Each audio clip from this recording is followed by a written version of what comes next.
So you can see here, I'm going to zoom in again.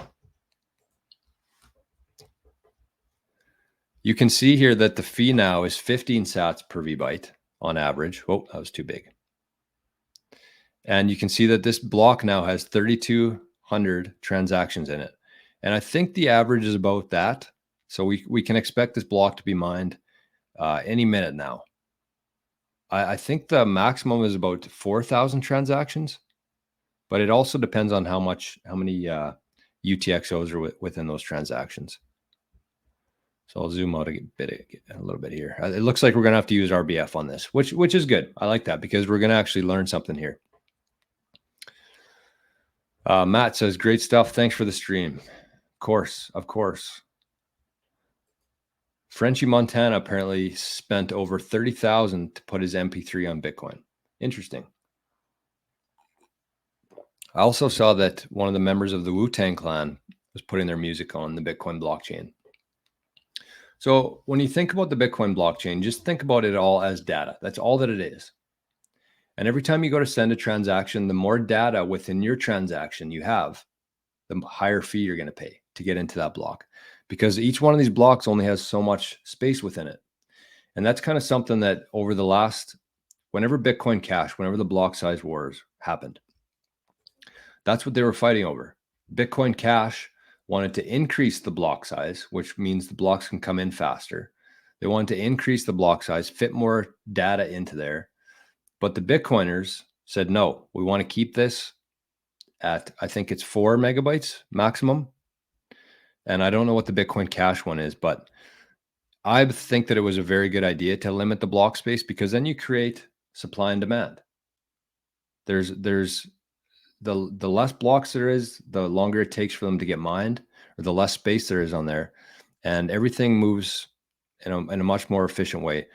That's why, you know, the difference between layer 1 and layer 2 is that this is layer 1.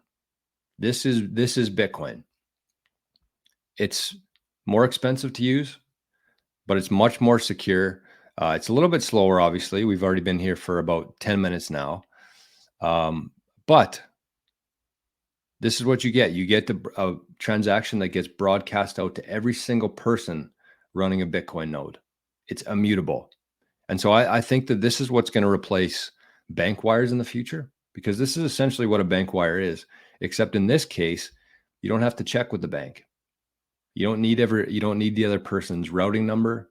You don't need the approval of both banks. You don't need all that information. All you need is their Bitcoin address. And you can essentially pull off a Bitcoin transaction on your own. A very secure one. Robert's in the house. Good morning, my friend. There's some chat about the Fold card. I don't know about Fold. I'm in the Canada, so I don't know about it. King. That's an interesting way to spell King, almost like King Golf. King D says, I went to Canada Post 2 days ago and wasn't able to finish the transaction. What? That doesn't make any sense. I was there 2 days ago as well, and it worked for me.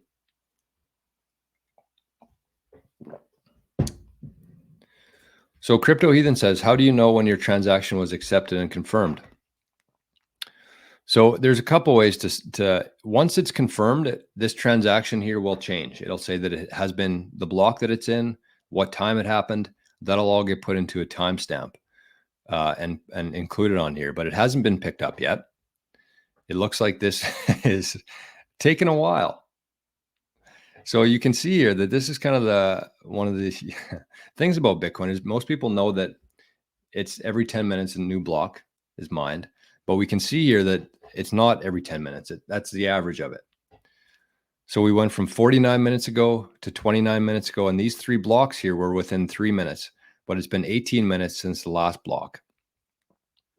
And so what's happening right now is the miner who solved the equation and won the block subsidy is assembling this mine or this block. So you can see it. We'll click into this one, or maybe you can't. Maybe you can't see that yet. Oh yeah.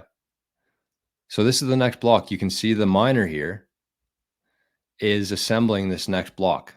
And once it's mined, it gets broadcast out to every single person, like I said, running a Bitcoin node. So the average fee is 17 sats per rebyte. Mine was 10. So my transaction will not be getting picked up in this block. So I might as well just go and up my fee there. But so it says you can see the total fees of 0.26 of a Bitcoin. All of these fees here go to the miner who mined the block, who solved the equation. The total transactions in here are 3,200. You can see how it goes up and down because they're assembling this block to make it the most efficient while maximizing the fees in there. So that's what's happening right now. There it is. So that block was confirmed. My transaction was not picked up. Damn. So what we got to do now,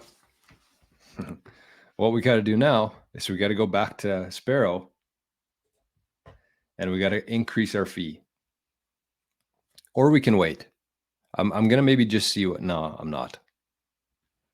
See, this, it's not a real easy thing to do here because I now need to decide if I want to, because that block took so long, I would expect that this one's going to get mined quicker.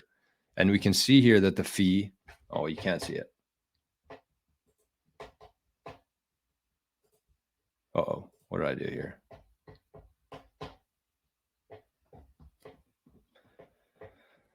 What did I do now?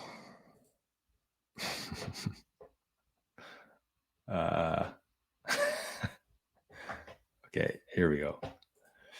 Okay, we're back. So we can see here that the next block is 9 sats per rebyte. That's the average. And like I said, my transaction was 10 sats per rebyte. So there is a chance that I'm going to be put into this block still. And now it's going up again. So I'm just going to replace the fee. I'm going to bump it up. I'm going to make sure that we get this done because we really don't need to have a 2-hour live stream here sending a transaction. And this is a good learning experience, I think. So how do I get rid of this? There we go. So we're going to go back to the Sparrow wallet. We're going to bump up the fee because we used RBF. We're able to do this. And so let's go back to Sparrow.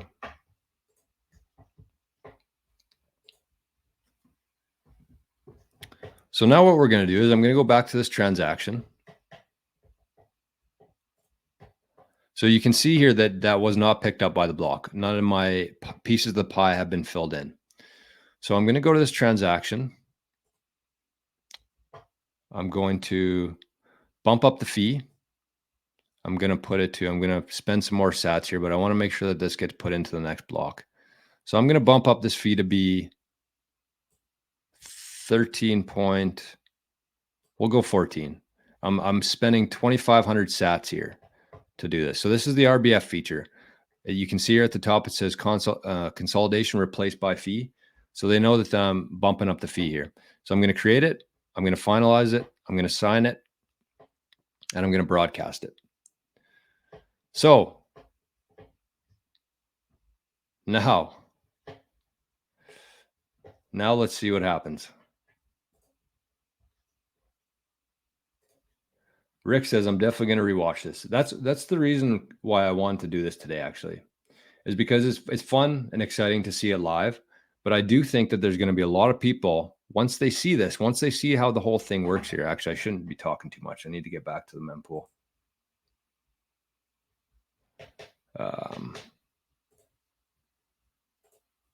There we go. So once people see how this whole thing works, I think they're going to change their mind on Bitcoin quite a bit. So you can see that my transaction changed here. It says this transaction has been replaced by this. So we're going to go to my new transaction with the RBF.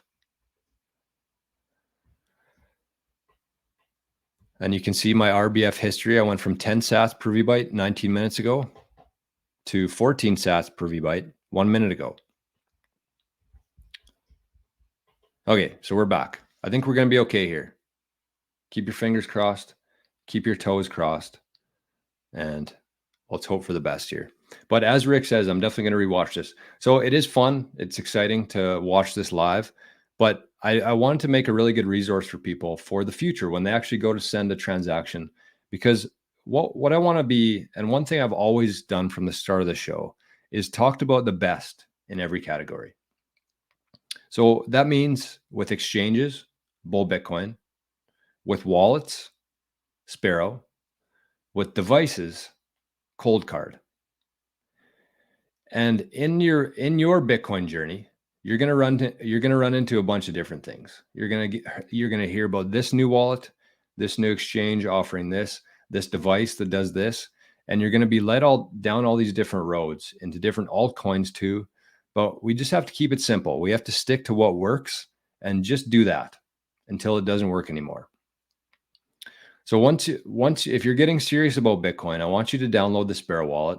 I want you to manage your UTXOs properly, learn how to send a Bitcoin transaction, and you can always come back to this video, which worked out perfectly, other than it costing me some more sats, but it worked out perfectly because we were able to send the transaction, follow it, and then increase our fee so that we made sure that it gets picked up in the next block.